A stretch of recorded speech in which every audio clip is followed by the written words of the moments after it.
ولعنة الله على أعدائهم أجمعين من يوم ظلمهم إلى قيام يوم الدين. أما بعد، فقد قال الله تبارك وتعالى في كلامه: أعوذ بالله من الشيطان الرجيم، بسم الله الرحمن الرحيم. قالت الأعراب آمنا قل لم تؤمنوا ولكن قولوا أسلمنا ولما يدخل الإيمان في قلوبكم. بآواز بلند صلوات.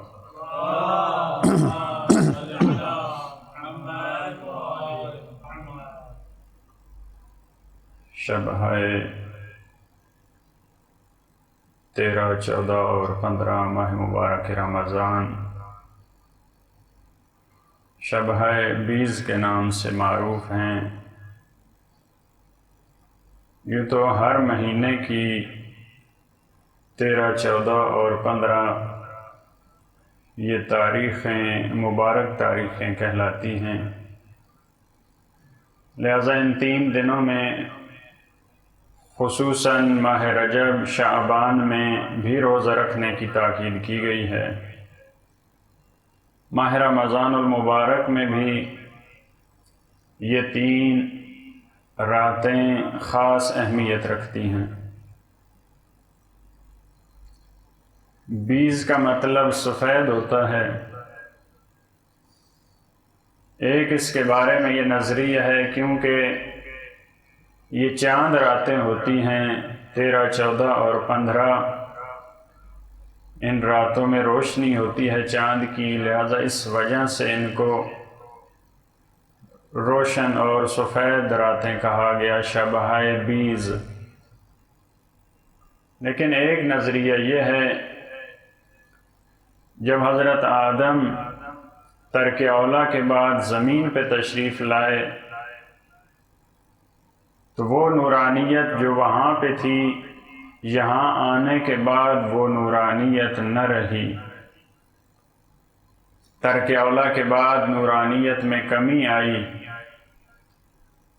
تو حکم ہوا حضرت آدم کو، اگر آپ چاہتے ہیں وہی نورانیت واپس پلٹ آئے تو ان 3 دنوں کو 13، 14 اور 15 کو روزہ رکھیں۔ حضرت آدم علیہ السلام نے 3 روزے رکھے تو جو نورانیت پہلے تھی وہی واپس پلٹ آئی، لہذا نورانیت اور چہرے کی سفیدی سے ان ایام کو یا ان راتوں کو شبہائے 20 کے نام سے پکارا گیا۔ پروردگار عالم ان راتوں میں اپنی خاص رحمت نازل فرماتا ہے۔ دعا ہے کہ خداوند عالم ہمیں بھی ان راتوں سے بہتر انداز میں استفادہ کرنے کی توفیق دے۔ ان 3 راتوں میں جو ایک دعا کی تاکید کی گئی ہے وہ دعائے مجیر کے نام سے ہے۔ بہت ہی خوبصورت دعا ہے، روایات میں موجود ہے کہ جو انسان ان 3 راتوں میں دعائے مجیر کی تلاوت کرتا ہے پروردگار عالم اس کے تمام گناہوں کو معاف فرما دیتا ہے، چاہے وہ بارش کے قطروں، درخت کے پتوں یا ریگستان کے ذروں کے برابر ہوں۔ اتنی بافضیلت دعا ہے، یا مجیر و اجرنا من النار۔ پروردگار عالم سے ہم ایک دعا کے اندر، واحد دعا ہے 88 مرتبہ، ہم پروردگار سے یہ چاہتے ہیں کہ خدایا ہمیں جہنم کی آگ سے نجات دے۔ لہذا یہ ایک ہی دعا میں اتنی دفعہ پروردگار عالم سے جب انسان سوال کرے، بار بار خدا کے عظیم اور بافضیلت ناموں کا واسطہ دے کر انسان جب سوال کرتا ہے اس کی بارگاہ سے تو یقیناً وہ دعا مستجاب فرماتا ہے۔ اس کا اپنا وعدہ ہے ادعونی استجب لکم، کہ تم دعا کرو، مستجاب کرنا میرا کام ہے۔ تو انشاءاللہ ہم تمام ان راتوں میں اس دعا کی تلاوت کا شرف حاصل کریں گے۔ اپنی توفیقات میں اضافے کے لیے ایک دفعہ پھر بآواز بلند درود پڑھیے۔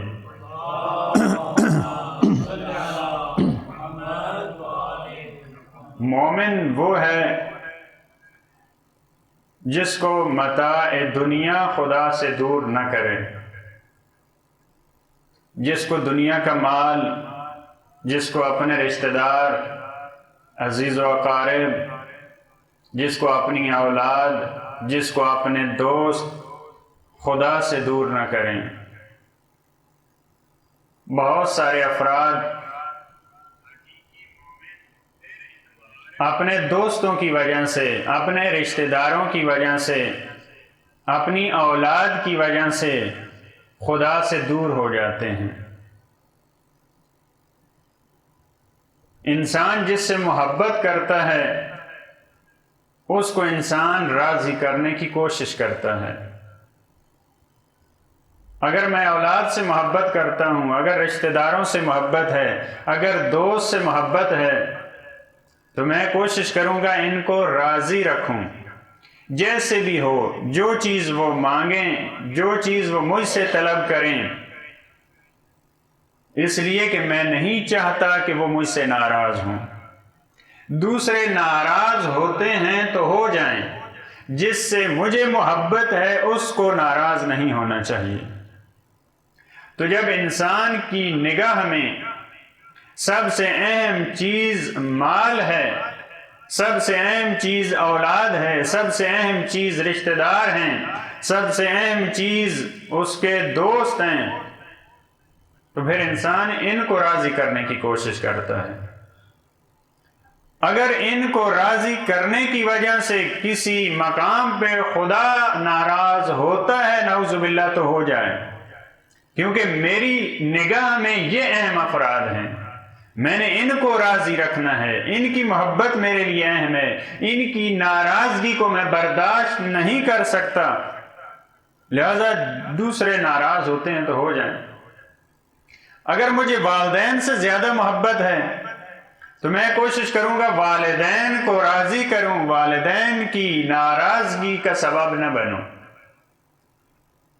لیکن اگر دوسرے رشتہ دار، معمولاً ہوتا ہے یہاں، کہتے ہیں کہ یا والدین رہ سکتے ہیں راضی یا بیوی راضی رہ سکتی ہے، تو بہت سارے افراد جن کے لیے والدین کی رضا مہم ہوتی ہے وہ والدین کو راضی کرتے ہیں، بیوی ناراض ہوتی ہے تو ہو جائیں۔ جن کے لیے بیوی کی ناراضگی قابل برداشت نہیں ہوتی وہ بیوی کو راضی کرتے ہیں، والدین ناراض ہوتے ہیں تو ہو جائیں۔ اور یہ ہمارے معاشرے کی ایک بدقسمتی اور بہت بڑی مشکل ہے۔ یا افراد والدین کو راضی رکھ سکتے ہیں یا بیوی کو راضی رکھ سکتے ہیں، دونوں کو جمع نہیں کر سکتے، دونوں کو راضی نہیں رکھ سکتے۔ جس چیز کی اہمیت ان کے ذہن میں، ان کی عقل میں زیادہ ہے اس کو راضی رکھیں گے، دوسرے کی ناراضگی پہ گزارا کر لیتے ہیں، زندہ رہ سکتے ہیں، لیکن جس سے بہت محبت ہے، جو ہمارے لیے اہم ہے، اس کی ناراضگی ہمارے لیے قابل برداشت نہیں ہوتی۔ تاریخ میں ایسے افراد ہیں جنہوں نے دوست کی خاطر خدا کو ناراض کیا، جنہوں نے اولاد کی خاطر خدا کو ناراض کیا، جنہوں نے مال کی خاطر خدا کو ناراض کیا۔ قرآن نے کہا وہ حقیقی مومن نہیں ہے۔ حقیقی مومن وہ ہے سب ناراض ہوتے ہیں تو ہو جائیں، اس کا اللہ ناراض نہ ہو، اس کے لیے محور تمام دوسری محبتیں یہ گھومتی ہیں محبت پروردگار کے ارد گرد۔ اس کا اگر خدا راضی ہے، باقی راضی ہیں تو بہت اچھا۔ اور یہ بڑا آسان ہے، ایک کو راضی کرنا آسان ہے، لیکن بہت سو کو راضی کرنا یہ مشکل ہے۔ ایک خدا کو راضی کرنا یہ بہت سادہ سا کام ہے، بہت آسان کام ہے، لیکن ہزار رشتہ دار ہیں، ہزاروں دوست احباب ہیں، ان کو راضی کرنا یہ مشکل کام ہوتا ہے۔ البتہ اس کا مطلب یہ نہیں ہے کہ آپ خدا کو راضی کریں باقی سب کو ناراض کر دیں۔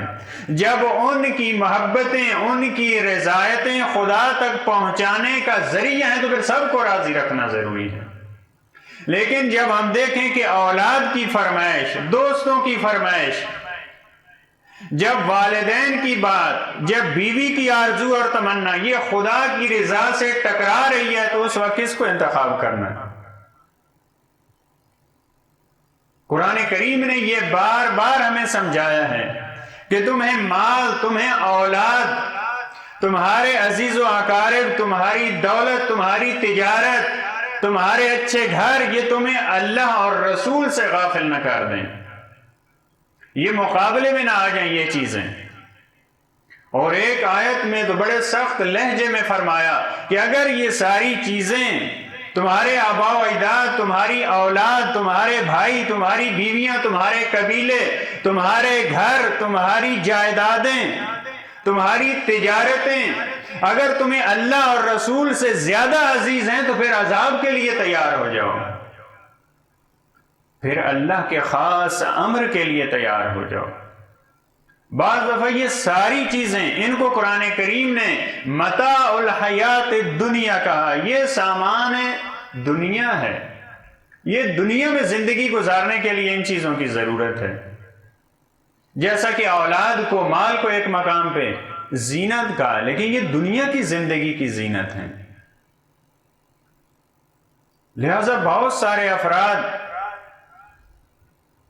جب دیکھا کہ میرے دوست کی رضا اس میں ہے، خدا کی رضا اس میں ہے، تو جن کے لیے خدا اہم نہیں ہوتا وہ دوست کی بات کو پورا کرتے ہیں۔ اور معمولاً آپ کو پتہ ہے بہت سارے افراد اور نوجوان خصوصاً، ان کے لیے والدین کی بات اتنی اہم نہیں ہوتی جتنا ان کے لیے دوستوں کی بات اہم ہوتی ہے۔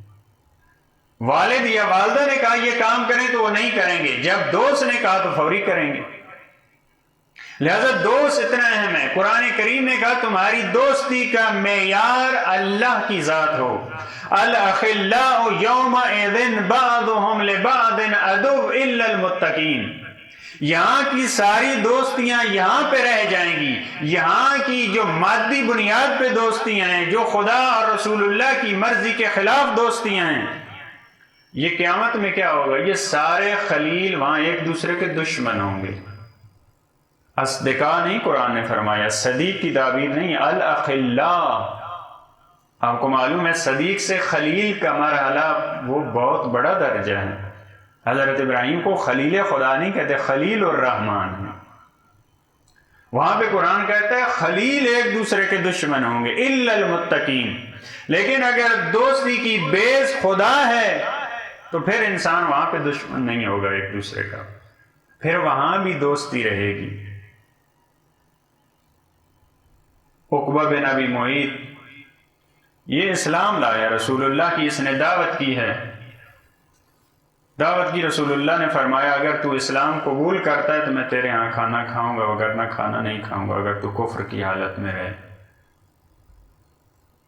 عرب کے لیے یہ ننگوار ہے، کوئی ان کے ہاں کھانا نہ کھائے، ایسے ہی اٹھ جائے۔ تو کہا میں اسلام قبول کرتا ہوں۔ اسلام قبول کیا، رسول اللہ نے اس کے گھر سے کھانا کھایا۔ اس کا ایک دوست ہے جو سفر پہ ہے، جب اس کو اطلاع ملی کہ ہمارا دوست مسلمان ہو چکا ہے، کہا اگر رسول اللہ سے محبت ہے، اگر اسلام تم نے قبول کر لیا تو پھر ہماری تمہاری دوستی ختم ہے، تیرا اور میرا کوئی رشتہ نہیں ہے۔ کہا کہ ہم تیری ناراضگی برداشت نہیں کر سکتے۔ کہا کہ اگر ہمیں راضی کرنا ہے تو رسول اللہ کی توہین کرو تب ہم تم سے راضی ہوں گے۔ یہ اتنا بدبخت جا کے رسول اللہ کی توہین کی ہے، اپنے دوست کو راضی کرنے کی خاطر خدا کو ناراض کیا ہے، رسول اللہ کو ناراض کیا ہے۔ قیامت کے دن یہ کیا، یہ کیسے منہ دکھائیں گے رسول اللہ کو؟ یہ خدا کی بارگاہ میں کیسے جائیں گے یہ افراد؟ یا ویلتا لیتنی لم اتخذ فلانا خلیلا، قیامت کے دن یہی افراد کہے گا وائے ہو مجھ پہ، کاش میں فلاں کو اپنا دوست نہ بنایا ہوتا۔ لیکن وہاں حسرت کرنے کا کوئی فائدہ نہیں۔ وہاں قیامت کے دن بہت سارے افراد یہ تمنا کریں گے کاش میں نے وہاں دنیا میں یہ نہ کیا ہوتا، لیکن وہاں کہنے کا کوئی فائدہ نہیں۔ لہذا یہاں پہ ہماری دوستی کا معیار وہ خدا ہو۔ ایک بچہ گلی سے گزر رہا ہے، رسول اللہ نے سرور کائنات کی ذات پہ بلند ترین صلوات پڑھیں۔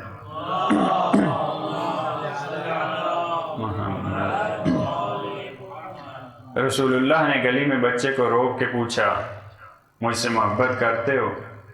کہا محبت کرتا ہوں۔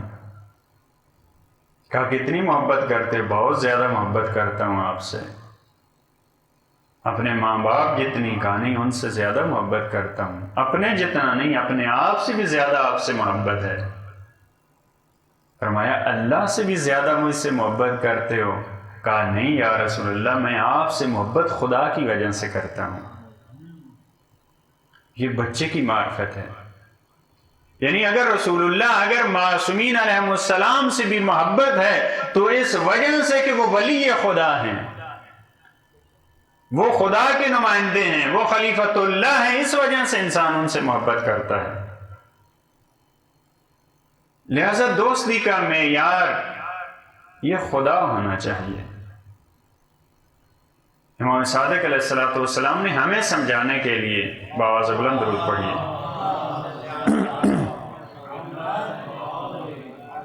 ہمیں سمجھانے کے لیے بیان فرمایا بہترین دوست وہ ہے جو میرے عیبوں کی طرف میری ہدایت کرے، رہنمائی کرے۔ یہ عیب آپ میں پایا جاتا ہے، یہ عیب، یہ مشکل ہے آپ میں، جو میری رہنمائی کرے، یعنی مجھے خدا کے نزدیک کرے، جو میری زندگی میں معنوی اور روحانی مشکلات ہیں ان کو دور کرے، وہ میرا دوست ہے۔ لہذا بعض افراد کے لیے دوست اہم ہیں، جو بھی ناراض ہوتا ہے ہو جائے، چاہے وہ ولی خدا ہے، چاہے وہ رسول خدا ہے، چاہے وہ خدا کی ذات ہے، لیکن دوست ناراض نہ ہو، یہ حقیقی مومن نہیں ہے۔ جو مال کی خاطر، جن کو مال اللہ سے دور کر دے، یہ بھی حقیقی مومن نہیں ہے۔ بہت سارے افراد ایسے تاریخ میں گزرے ہیں جن کو مال نے خدا سے، رسول خدا سے دور کیا ہے۔ آپ کو معلوم ہے مال کا ہونا، اولاد کا ہونا، یہ انسان کی فطری چیزیں ہیں جو انسان کی طلب ہیں، انسان کو چاہیے۔ لیکن اگر انسان انہی چیزوں کو خدا کی راہ میں استعمال کرے تو فضیلت ہے، لیکن اگر یہ خدا سے روک دیں تو پھر انسان کے لیے عذاب ہے، پھر یہ نعمت نہیں ہے۔ اولاد نعمت ہے، مال نعمت ہے، عزیز و اقارب رشتہ دار یہ انسان کے لیے بہت بڑی اللہ کی نعمت ہیں، لیکن جب خدا سے یہ روک دیں یہ ساری چیزیں، پھر یہ نعمت نہیں ہے، پھر یہ نقمت اور عذاب ہیں، پھر ان کو نعمت نہیں کہا جا سکتا۔ اولاد قرآنی آیات کی روشنی میں یہ نعمت ہے۔ مال بہت ہی اچھی چیز ہے اگر اس کو اچھے مقام پہ خرچ کیا جائے۔ بہت سارے افراد اسی مال سے اللہ کی رضا حاصل کرتے ہیں، اور روایات میں موجود ہے کہ دینے والا ہاتھ لینے والے ہاتھ سے بہتر ہے۔ یہ کون سا ہاتھ دینے والا ہاتھ بنتا ہے؟ جس کے پاس کچھ موجود ہے وہ دینے والا ہوگا۔ لہذا یہ بہت اچھا کام ہے، لیکن مال آنے کے بعد جب خدا کے احکام کی نافرمانی کرنا شروع کر دے، پھر یہی مال اس کے لیے وبال جان بن جاتا ہے۔ ثعلب انصاری بہت نیک صحابی ہے، 5 وقت کا نمازی ہے۔ رسول اللہ کی خدمت میں آ کے عرض کیا یا رسول اللہ میرے لیے مال کی دعا کیجیے۔ رسول اللہ نے فرمایا تھوڑا مال جس پہ اللہ کا انسان شکر ادا کرے اس زیادہ سے بہتر ہے جس پہ انسان خدا کا شکر ادا نہ کر سکے۔ مطلب یہ تھا اسی پہ صبر شکر کرو۔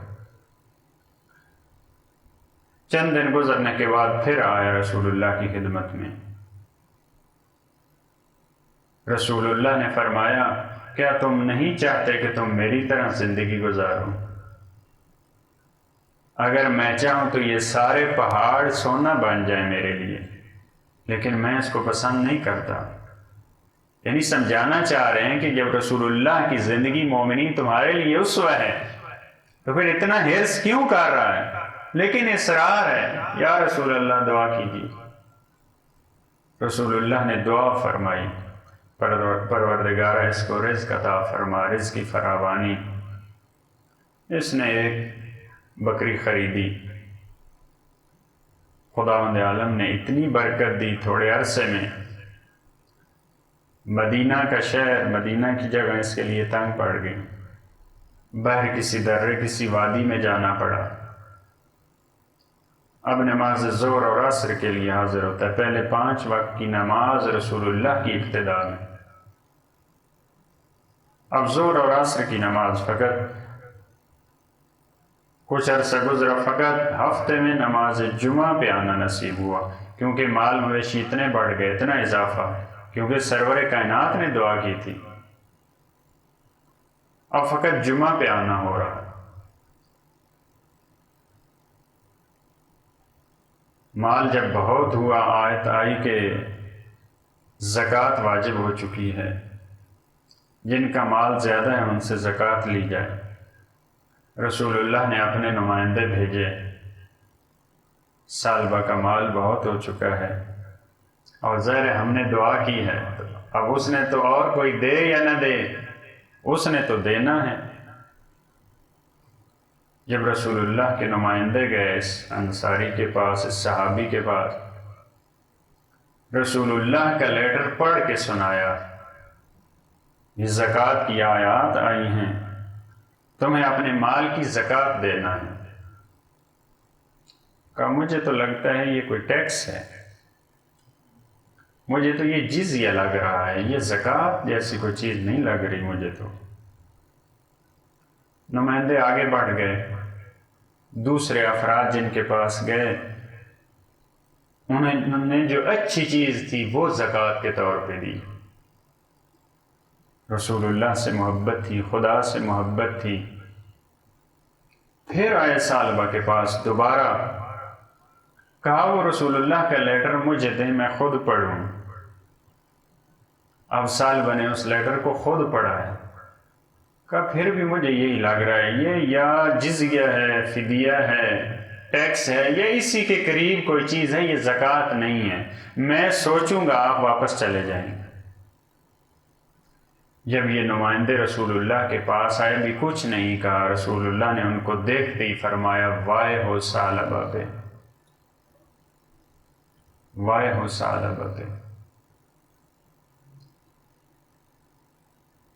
زکوٰۃ کی آیات، زکوٰۃ کے نہ دینے والوں کے بارے میں آیات نازل ہوئی کہ یہ وہ افراد ہیں جب ہم ان پہ اپنا فضل نازل کرتے ہیں، جب اپنی بخشش اور عطا کرتے ہیں ان پہ، تو اس وقت یہ بخل کرنے لگ جاتے ہیں۔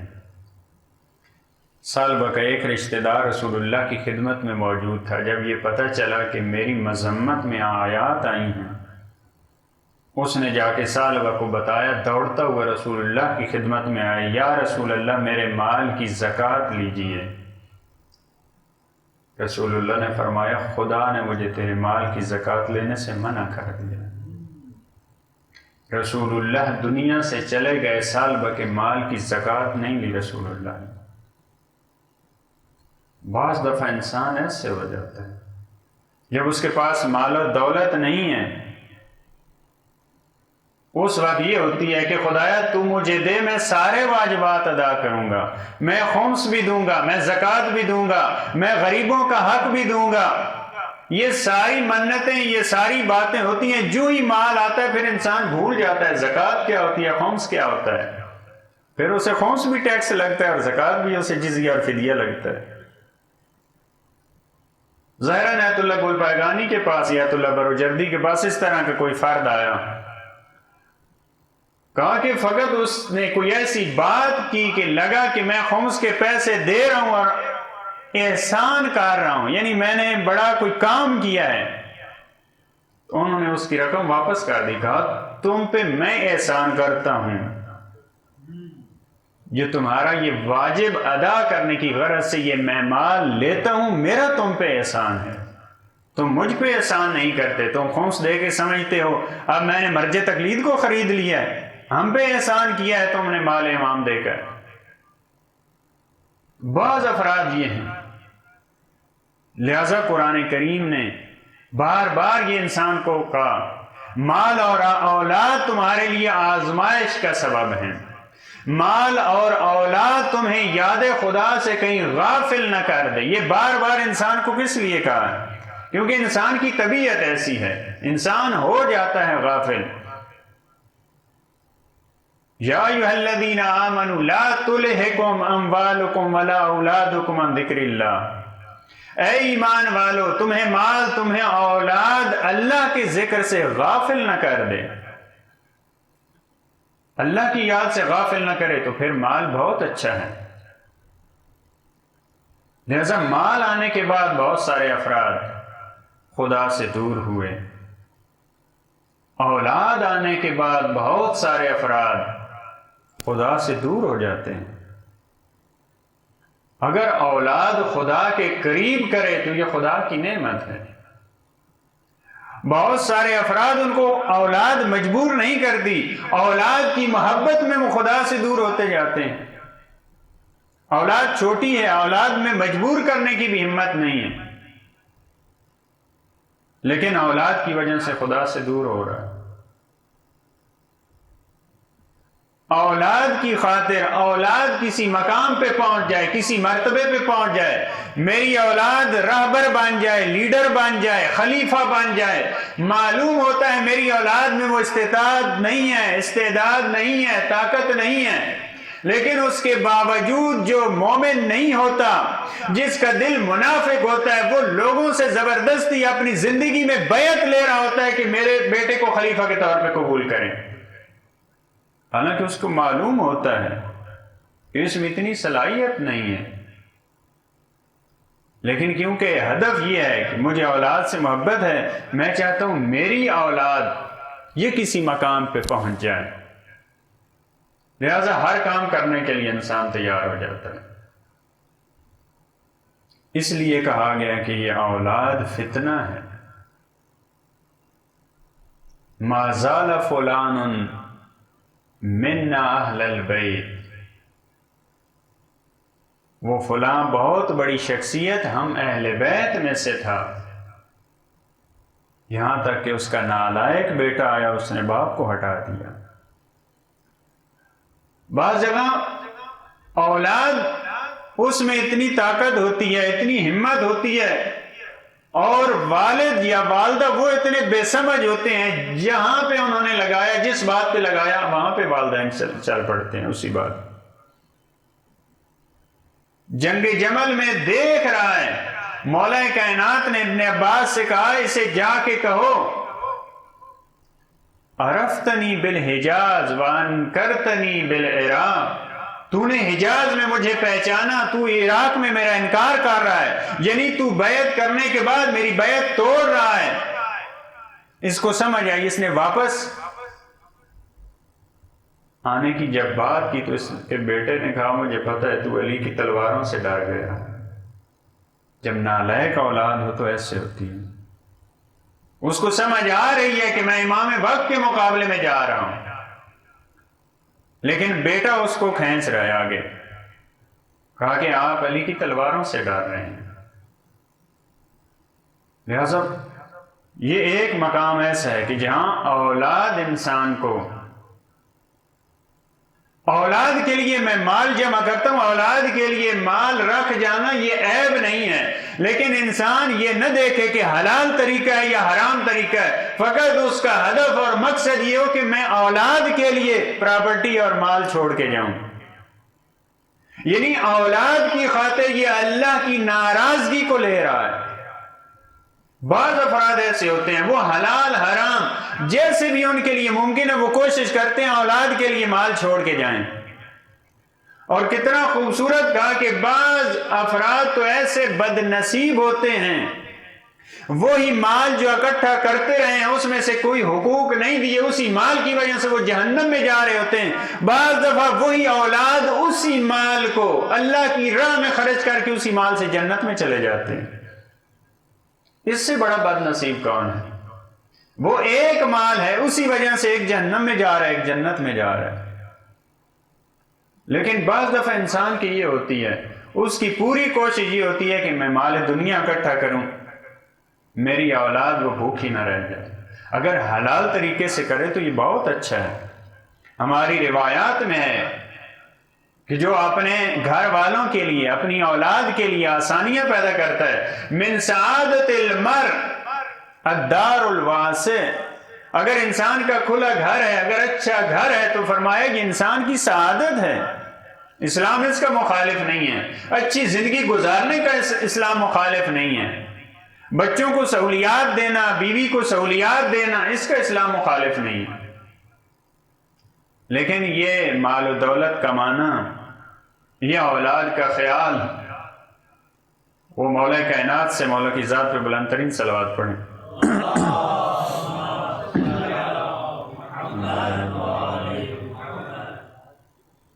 فرمایا کہ اگر تو دنیا سے جا رہا ہے، اگر تیری اولاد یہ ولی خدا ہے تو پھر تو خدا نے خود ذمہ لیا ہے، وہ اپنے اولیاء کو اکیلے نہیں چھوڑتا ہے۔ اور اگر دشمن خدا ہے تیری اولاد تو پھر دشمن خدا کی تجھے فکر کیا ہے؟ یعنی بعض دفعہ انسان کو معلوم ہے میری اولاد دشمن خدا ہے، خدا نہ کرے، پھر بھی انسان ان کے لیے اکٹھا کر رہا ہوتا ہے۔ اس کو معلوم ہے کہ میری زندگی میں جب یہ حرام میں خرچ کر رہا ہے تو میرے بعد یہ کیا کرے گا، لیکن اس کے باوجود یہ محبت اتنی شدت پہ ہے، پھر بھی انسان اکٹھا کر رہا ہوتا ہے۔ بعض افراد ایسے ہیں جن کو بیویاں راہ خدا سے ہٹا دیتی ہیں۔ بیوی راہ خدا پہ لانے میں بھی اہم کردار ادا کرتی ہے، راہ خدا سے ہٹانے میں بھی اہم کردار ادا کرتی ہے۔ اور جہاں قرآن نے فرمایا کہ تمہاری اولاد میں سے، تمہاری بیویوں میں سے بعض تمہارے دشمن ہیں، ان سے بچو، قرآن کی واضح آیت ہے۔ بعض بیویاں، بعض افراد کی اولاد، فرمایا یہ تمہارے دشمن ہیں، فاحذروہ، اس سے بچو۔ لیکن انسان نہیں بچتا۔ کمال یہ ہے کہ انسان ایک ہی گھر میں رہتے ہوئے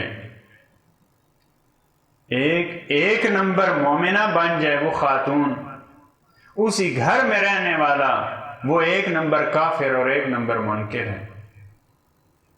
حضرت آسیہ فرعون کے گھر میں رہ رہی ہیں، لیکن اس کے مال و دولت، اس کے گھر اس سے ذرا برابر بھی محبت نہیں ہے۔ رب ابن لی عندک بیتا فی الجنہ، پروردگارہ مجھے فرعون کا گھر نہیں چاہیے، مجھے اپنے پاس جنت میں ایک گھر دے دے۔ حضرت آسیہ کی یہ دعا ہے، یہ تمنا ہے۔ معرفت کا عالم دیکھیں، یہ نہیں فرمایا کہ پروردگارہ مجھے جنت میں ایک گھر دے دے، یہ نہیں ہے الفاظ۔ رب ابن لی عندک بیتا فی الجنہ، پروردگارہ اپنے پاس ایک گھر دے دے، کیونکہ جنت میں اب بعض ایسے گھر ہیں جو تھوڑا دور ہیں قرب الہی سے۔ جیسے بعض کہتے ہیں کہ اگر ہم جنت میں چلے جائیں، لیکن اگر ایسے مرحلے میں ہوں جہاں پہ اہل بیت نہ ہوں تو اس جنت کا کیا فائدہ، اس جنت کو کیا کرنا؟ ہمیں وہ جنت چاہیے جو اولیاء خدا، جو انبیاء، جو معصومین علیہ السلام کے جوار میں ہو، ہم ان کی محافل میں بیٹھ سکیں۔ وَنَجِّنِي مِنْ فِرْعَوْنَ وَعَمَلِهِ، پروردگارہ مجھے فرعون سے نجات دے، فرعون کے عمل سے مجھے نجات دے۔ یعنی میں نہیں چاہ رہی فرعون کے ساتھ، فرعون کے اعمال مجھے بالکل پسند نہیں ہیں۔ یہ بہترین مثال ہے کہ ایک گھر میں رہتے ہوئے انسان بعض دفعہ خواتین، بعض دفعہ حضرات، ان کا یہ ہوتا ہے مسئلہ، اور یہ معمولاً بڑا کم ہوتا ہے کہ دونوں دیندار ہوں۔ ایک صلوات پڑھیں اپنی سلامتی کے لیے.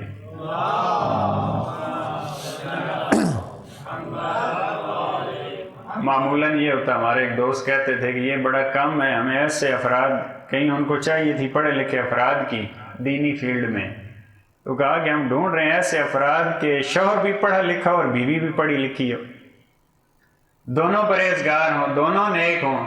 تو معمولاً یہ ہوتا ہے، بیوی پرہیزگار ہوتی ہے تو جناب ان کی مشکل ہوتی ہے.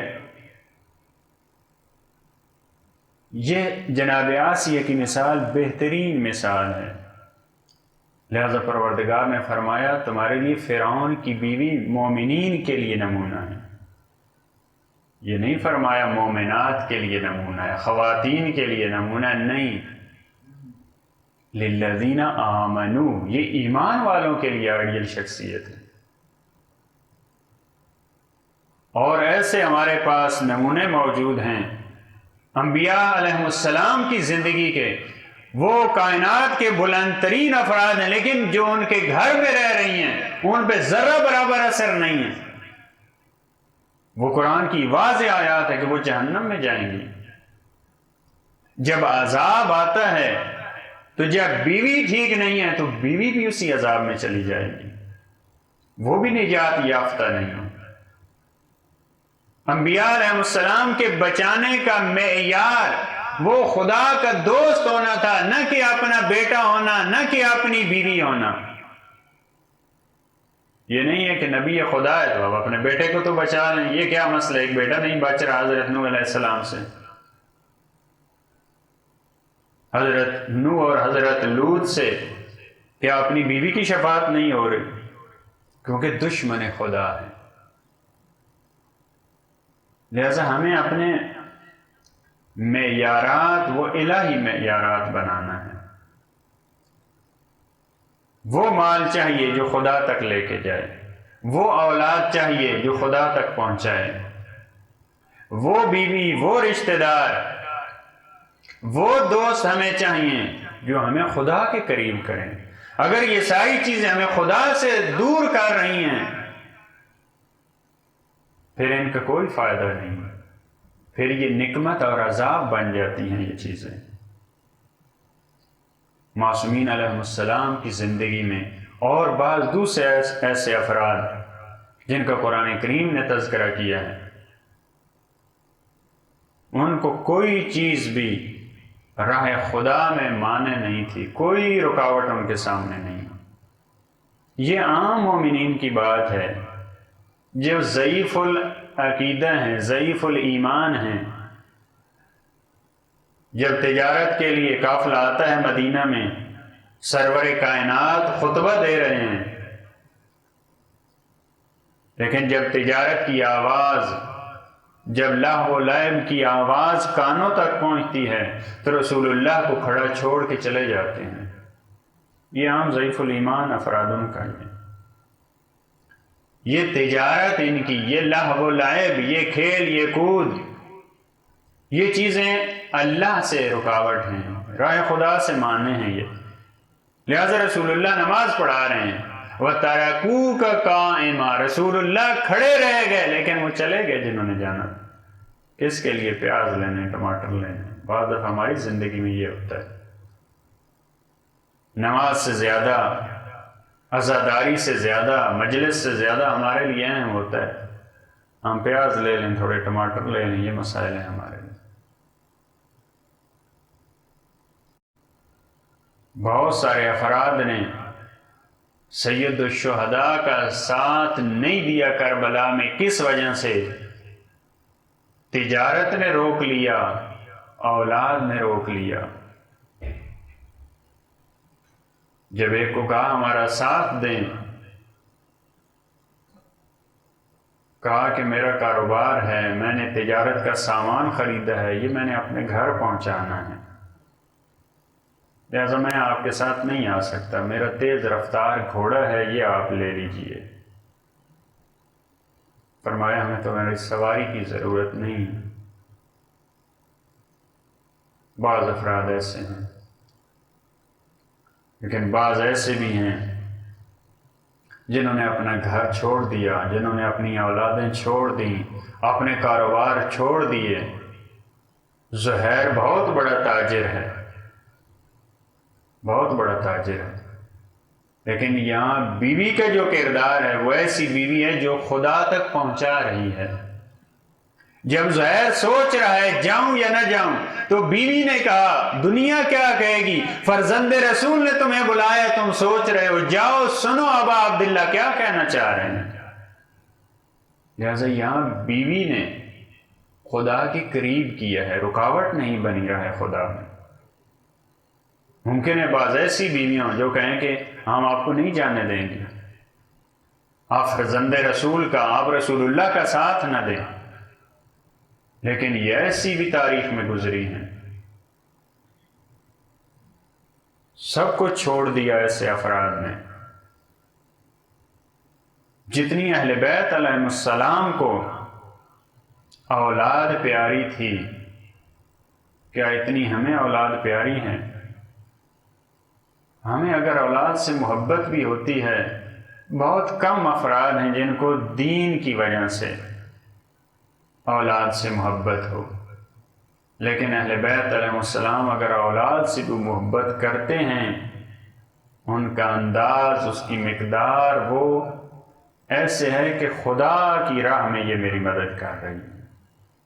اہل بیت کی اولاد نے اگر اپنے والدین کی مدد کی ہے تو اس وجہ سے نہیں کہ یہ میرا والد ہے، بلکہ اس وجہ سے کہ یہ ولی خدا ہے۔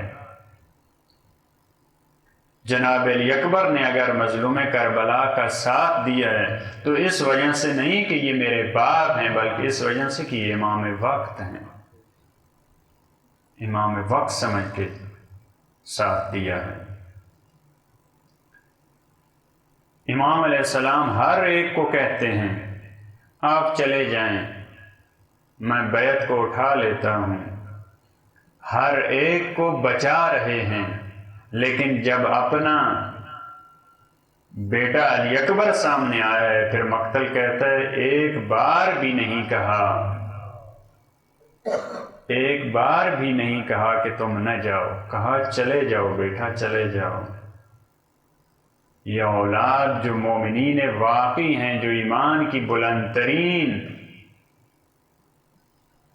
مقام اور منزل پہ فائز ہیں، وہ جب اللہ کے دین پہ مشکل بنتی ہے تو وہ اولاد کو قربان کرتے ہیں۔ لیکن بیٹا جانے سے پہلے خیام سے الوداع کر لو۔ علماء فرماتے ہیں علی اکبر سے پہلے جو میدان میں گئے ہیں وہ سارے صحابہ تھے، لہذا خیمے میں تو کوئی بھی نہیں آیا۔ سب سے پہلا ہاشمی نوجوان جس نے خیام سے الوداع کیا ہے وہ علی اکبر ہیں، لہذا خواتین کے لیے یہ بڑا مشکل مرحلہ ہے۔ ان کو یہ معلوم ہے کہ جو صحابی گیا ہے میدان میں وہ واپس نہیں آیا، لہذا ان کو معلوم ہے علی اکبر اگر جا رہے ہیں تو یہ آخری زیارت ہے، لہذا علی اکبر جب خیمہ میں جاتے ہیں تو بیویوں کے گریے کی آواز بلند ہوئی، واہ غربتا، اے علی اکبر ہماری غربت پہ رحم کر، ہمیں تنہا چھوڑ کے نہ جا۔ علماء فرماتے ہیں جب جناب علی اکبر خیمہ سے باہر نکلے ہیں تو ایسے لگتا تھا جیسے کسی گھر سے کوئی جنازہ باہر نکلتا ہے۔ جب الوداع کر لیا بابا کے پاس ہے، مظلوم کربلا نے فرمایا اکبر جاؤ، لیکن جب اجازت مل گئی علی اکبر گھوڑے پہ سوار ہوئے، مظلوم کربلا نے آہستہ آہستہ پیچھے چلنا شروع کیا، کہا بابا جان میں تو الوداع کر چکا ہوں، پھر میرے پیچھے کیوں چل رہے ہیں؟ علماء فرماتے ہیں تو مولا نے کہا ہوگا علی اکبر کاش تمہارا جوان بیٹا ہوتا، تم اس کو میں موت کی طرف بھیجتے، تمہیں معلوم ہوتا۔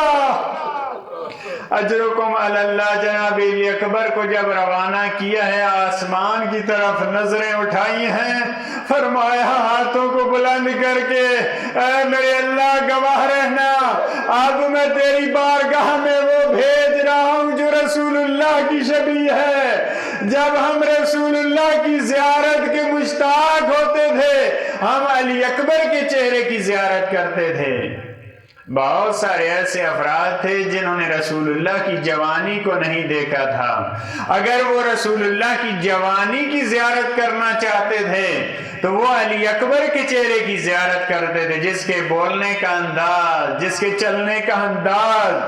شاید مظلوم کربلا نے علی اکبر کو پہلے اس لیے بھی بھیجا ہو ان یزیدیوں کو کچھ رحم آ جائے، کچھ ہوش آ جائے، جب ان کے سامنے شبیہ پیغمبر جائے ان کو معلوم ہو جائے یہ تو رسول اللہ کی اولاد ہے، یہ تو رسول اللہ کی دستار کے وارث ہیں۔ اجرکم علی اللہ۔ جناب علی اکبر میدان میں آئے، جنگ کرتے کرتے مقتل کہتا ہے پیاس نے غلبہ کیا ہے۔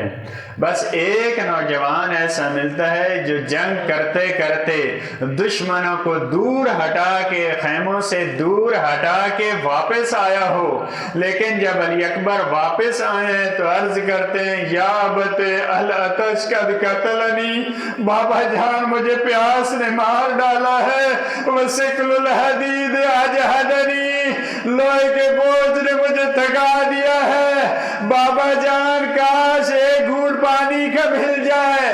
فرمایا علی اکبر ابھی تم میدان میں جاؤ، ابھی دادا علی تمہارے لیے حوض کوثر کا جام لے کے کھڑے ہیں۔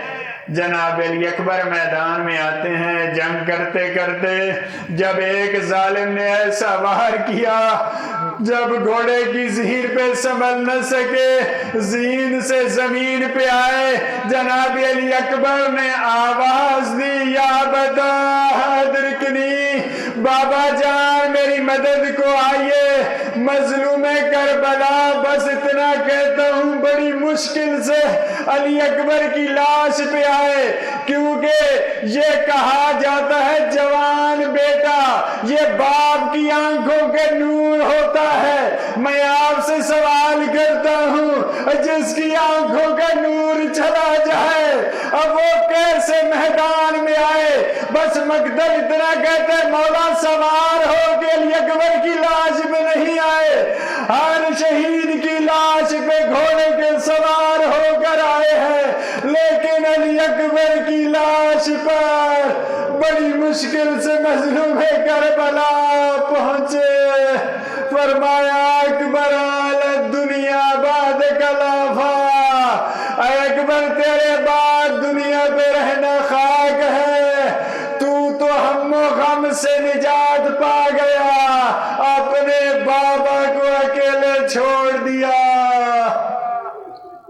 لعنت اللہ علی القوم الظالمین، وسيعلم الذين ظلموا أي منقلب ينقلبون۔